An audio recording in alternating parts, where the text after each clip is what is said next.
Hello guys, welcome back to our channel. അപ്പോൾ ഇന്ന് എപ്പോഴത്തേക്കും പോലെ വർക്ക് കഴിഞ്ഞിറങ്ങുന്ന സമയത്ത് സുജി വിളിച്ചിട്ടുണ്ടായിരുന്നു. അപ്പോൾ അവനിക്ക് ഒരു ഡ്രസ്സ് എടുക്കാൻ വേണ്ടിയിട്ട് പോവാണ്. അത് കൂടാതെ വേറെ കുറച്ച് വർക്കും കൂടി ഉണ്ടായിരുന്നു. അപ്പോൾ വൈകുന്നേരത്തെ ക്ലൈമറ്റ് ഒന്നും നല്ല മഴൻ്റെ ആയിരുന്നു. അപ്പോൾ നല്ല രസമുണ്ടായിരുന്നു ഇവിടുന്ന് മല കാണാനായിട്ട്. പിന്നെ ഞങ്ങളെല്ലാവരും കൂടി പോയിട്ട് ഫാഷൻ ഹബ്ബ് കണ്ടിട്ട് കഞ്ചിക്കോട് പുതിയൊരു സ്റ്റോർ തുടങ്ങിയിട്ട് ഗൈസ്. അപ്പോൾ അടിപൊളി കളക്ഷൻസും ഉണ്ട്. പക്ഷെ അതിനനുസരിച്ച് റേറ്റ് കാര്യങ്ങളും കുഴപ്പമൊന്നുമില്ല. നിറയെ കളക്ഷൻസ് ഇട്ട് അവിടെ. പക്ഷെ അവനതൊന്നും നോക്കിയിട്ട് സെറ്റാവാത്ത അവസ്ഥയായിരുന്നു. പിന്നെ ഒന്ന് രണ്ട് ഡ്രസ്സ് എടുത്ത് നോക്കി വെച്ച് കാര്യങ്ങളൊക്കെ ചെയ്ത് നോക്കിയപ്പോൾ കുഴപ്പമില്ല എന്ന് തോന്നി. അപ്പോൾ ശരി, ഞാൻ ട്രയൽ നോക്കിയിട്ട് വരാമെന്ന് പറഞ്ഞു. അപ്പോൾ ആ ഗ്യാപ്പിൽ ഞാൻ അത് കട മൊത്തം ചുറ്റിക്കണ്ടു. കുറേ ഇയറിങ്സും മാലകളും പെൻഡിൽസും നല്ല രസമുണ്ടായിരുന്നു. എനിക്ക് പ്രത്യേകിച്ച് അവിടുത്തെ മാലയും ഇയറിങ്സും ഭയങ്കര ഇഷ്ടമായി. അത്യാവശ്യം റേറ്റ്സൊക്കെ ഉണ്ടായിരുന്നു, പക്ഷെ നല്ല കളക്ഷൻസ്, നിറയെ കളക്ഷൻസ്. എനിക്ക് ഭയങ്കര ഇഷ്ടമായി. ഞാൻ പ്രത്യേകിച്ചൊരു കമ്മൽ അഡിക്റ്റ് ആയതുകൊണ്ട് എനിക്ക് അവിടുത്തെ എല്ലാം ഭയങ്കര ഇഷ്ടമായി. പിന്നെ അതിനുശേഷം അവൻ ട്രയൽ റൂമിൽ നിന്ന് വന്ന് വിളിച്ചിട്ടുണ്ടായിരുന്നു.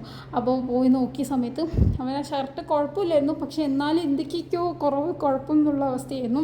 പിന്നെ ഞാൻ അതിന് ശേഷം ആതിരിക്ക് വീഡിയോ കോൾ ചെയ്തിട്ട് ഈ ഷർട്ട് മതിയോ എന്നുള്ളതൊക്കെ ചോദിച്ചു. പക്ഷെ അവൾക്കത് ഇഷ്ടമില്ല. അവൾ സജസ്റ്റ് ചെയ്ത് ഈ ഷർട്ടായിരുന്നു. പിന്നീട് അവനത് ഇഷ്ടമില്ല. അങ്ങനെ കുറേ നേരത്തെ 1 മണിക്കൂർ വെറുതെ പാഴായി ഗൈസ്. ഒന്നും എടുക്കാണ്ട് തിരിച്ചു പോയി. പിന്നെ എനിക്ക് കുറച്ച് സ്നാക്സ് വാങ്ങാനുണ്ടായിരുന്നു. അപ്പോൾ നമ്മുടെ അനുവിന് കുറച്ച് സ്നാക്സ് വാങ്ങിച്ച് കൊടുക്കേണ്ട ഒരു ചടങ്ങുണ്ട്. അപ്പോൾ അതിനായിട്ട് നമ്മൾ കഞ്ചിക്കോട് പോയി സ്നാക്സ് വാങ്ങിച്ച് തിരിച്ച് വരുന്ന സമയത്ത് നല്ലൊരു മഴക്കാറിൻ്റെ ലക്ഷണം ഉണ്ടായിരുന്നു ഗൈസ്. അപ്പോൾ നല്ല ക്ലൈമറ്റ് അടിപൊളിയായിരുന്നു. അങ്ങനെ വീട്ടിലത്തെ സ്നാക്സൊക്കെ വെച്ചിട്ട് ഫ്രഷപ്പായി വന്ന് ചായ കാര്യങ്ങളൊക്കെ കുടിച്ചിട്ട് നമ്മൾ എല്ലാവരും കൂടിയിട്ട് റെഡിയായി ഗൈസ് പോവാനായിട്ട്. അപ്പോൾ വൈത്തി വരാമെന്ന് പറഞ്ഞിട്ടുണ്ട്. അപ്പോൾ ഞങ്ങൾ അവൾക്ക് വേണ്ടി വെയിറ്റ് ചെയ്തുകൊണ്ടിരിക്കുകയാണ്. ഫൈനലി അവളും വന്നു. അപ്പോൾ ഞങ്ങൾ എല്ലാവരും കൂടിയിട്ട് ഇന്ന് അനുവിനെ കാണാൻ പോവാണ് ഗൈസ്. അപ്പോൾ ആ വൈത്തി ഇന്നലെ വന്നിട്ടുണ്ടായില്ല. അപ്പോൾ ഞങ്ങളിന്ന് പോയ സമയത്ത് കുഞ്ഞു അവിടെ ഒരു സംഭവം ഉണ്ടാക്കിയിട്ടുണ്ടായിരുന്നു. അതായത് ഗുലാബ് ജാമുൻ ഉണ്ടാക്കിയിട്ടുണ്ടായിരുന്നു ഗൈസ്. നല്ല ടേസ്റ്റ് ഉണ്ടായിരുന്നു. എനിക്ക് സെർവ് ചെയ്ത് തന്നു. നന്നായിട്ടുണ്ടായിരുന്നു. ടാലൻറ്റ്. അങ്ങനെ നന്ദിനി ചേച്ചി നമുക്ക് ജ്യൂസൊക്കെ കലകിയിട്ട് വന്നു. നമ്മളതൊക്കെ കുടിച്ചു. കുറച്ച് നേരം സംസാരിച്ചിരുന്നു. അതിനുശേഷം കുറേ കാര്യങ്ങളൊക്കെ പറഞ്ഞു. കാരണം നാളെ ഫംഗ്ഷൻ സ്റ്റാർട്ടാവുകയാണ്. അപ്പോൾ അതിൻ്റെ കുറേ കാര്യങ്ങളൊക്കെ ഉണ്ടായിരുന്നു. കുഞ്ഞുങ്ങൾസൊക്കെ ഉണ്ടായിരുന്നു.